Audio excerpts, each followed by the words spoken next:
Uriyakode Simon റോഡിലെ star marketing കമ്പനിയിലെ വർക്ക്ഷോപ്പിൽ ജോലി ചെയ്യുകയായിരുന്ന ഇതര സംസ്ഥാന തൊഴിലാളിയായ സരോജ് സഹായി 29 എയർ കംപ്രസർ പൊട്ടിത്തെറിച്ച് മരിച്ചത്.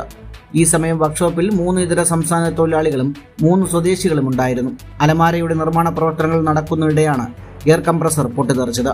ഈ സമയം മറ്റു തൊഴിലാളികൾ ഓടിയെത്തുകയും ഇയാളെ ഉടൻ തന്നെ ആംബുലൻസിൽ നെടുമങ്ങാട് ആശുപത്രിയിൽ എത്തിച്ചെങ്കിലും ജീവൻ രക്ഷിക്കാൻ കഴിഞ്ഞില്ല. അനിലിന്റെ ഉടമസ്ഥതയിലുള്ളതാണ് സ്റ്റാർ മാർക്കറ്റിംഗ് കമ്പനി. മറ്റാർക്കും പരിക്കില്ല. എപ്പോഴാണ് സംഭവം? ഇപ്പോൾ ഒരു 8:30 മണി. എല്ലാവരും പുറത്തുള്ളവരാണ്, അതായത് ബീഹാർ സെറ്റ്. എത്ര പേരുണ്ടായിരുന്നു അവിടെ? ഒരു 6 പേര്, നമ്മൾ ഒരു 4 പേര്. എന്തിന്റെ പണിയാണ് ഇവിടെ നടക്കുന്നത്? ഇവിടെ അലമര സെറ്റ്, പെയിന്റ്, അലമര പെയിന്റ് അടിക്കുന്നത്. കംപ്രസർ പുതിയതാണ്? പുതിയത്, ഒരു 2 മാസമായി. ഇത് പൊട്ടാനുള്ള കാരണം എന്താണെന്ന്? നമുക്ക് അലമര പണി മാത്രമേ ഉള്ളൂ. ഈ സ്ഥലത്ത് ആ പുള്ളിക്കാർ മാത്രം ഉണ്ടായിരുന്നല്ലോ? സംഭവം നടക്കുമ്പോൾ മാത്രമേ ഉള്ളൂ. നമ്മളിവിടെ നിന്ന് പണിയെടുത്തിട്ടുണ്ട്. നിങ്ങൾ സൗണ്ട് കേട്ട് ഓടിപ്പോയി അടുത്തിരിക്കുക സാധനങ്ങളൊക്കെ പൊട്ടിത്തെറിച്ചല്ലേ? ഉടനെ മരിച്ചോ? ഉടൻ സ്പോട്ട്. പേരെന്താണ്? എൻ്റെ പേര് മുരുകൻ. മുരുകൻ. ജയകുമാർ. എവിടെ സ്ഥലം? മാർത്താണ്ഡം തക്കലെ. ഇവിടെ എത്ര വർഷം ജോലി ചെയ്യുന്നു? ഞാൻ വന്നിട്ട് 8 വർഷം. ഇവരോ? ഇവർ വന്നിട്ട് 1 വർഷം. മരിച്ചാലോ 1 വർഷം. നമ്മുടെ റോഡ് സൈഡിലൊരു വീടുണ്ടായിരുന്നു. അവിടെ തേരയിടിഞ്ഞ്, മഴക്കാലത്ത് തേരയിടിഞ്ഞിട്ട് 3 കുട്ട എൻ്റെ അളിയൻ്റെ വീട്ടിൽ കൊണ്ട് കൊടുക്കാൻ പോയപ്പോൾ ഒന്നും സംഭവിച്ചില്ല. തിരിച്ച് വന്ന ഉടനെയാണ് ഈ ഭയങ്കര സ്ഫോടക സൗണ്ട് കേട്ടത്.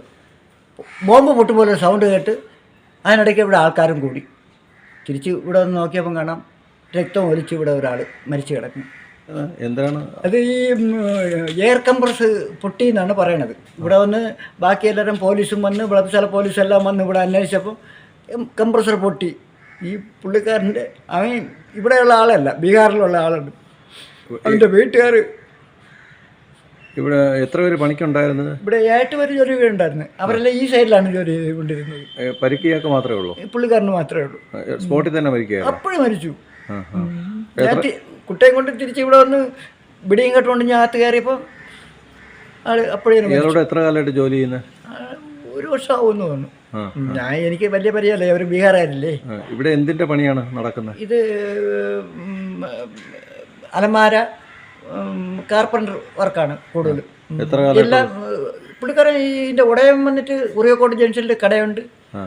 നല്ല സഹകരണമാണ്, ജോലിക്കാരുമായിട്ട് വലിയ ബന്ധമാണ്. മൊത്തം എത്ര പണിക്കാരുണ്ട് ഇവിടെ? 6-7 പേര്. വ്യക്തമായിട്ട് അറിഞ്ഞൂടെ, 6-7 പേര് കാണും. കൂടുതലും പുറത്തുള്ളവരാണ്? എല്ലാവരും ബീഹാർ, ബംഗാളി തന്നെ. ശരി. എത്ര മണിക്ക് സംഭവം നടക്കുന്നത്? ഒരു 7-7:30 മണിയാവും രാവിലെ. ഏതാശുപത്രി കൊണ്ടുപോയതോടെ? ഇവിടുന്ന് ഇതെല്ലാം അത്യാവശ്യമായിട്ട് പെട്ടെന്ന് നമുക്ക് നെടുമങ്ങാട് താലൂക്ക് ആശുപത്രിയാണ് അടുത്ത്. താലൂക്ക് ആശുപത്രിയിൽ കൊണ്ടുപോയി. അവിടുന്ന് ഇപ്പോൾ അറിയാൻ കഴിഞ്ഞത് ഇപ്പം മെഡിക്കൽ കോളേജിൽ കൊണ്ടുപോയി എന്നാണ് അറിയാൻ കഴിഞ്ഞത്. ചേട്ടൻ്റെ പേരെങ്ങനെ? എൻ്റെ പേര് മധുസൂദനാർ.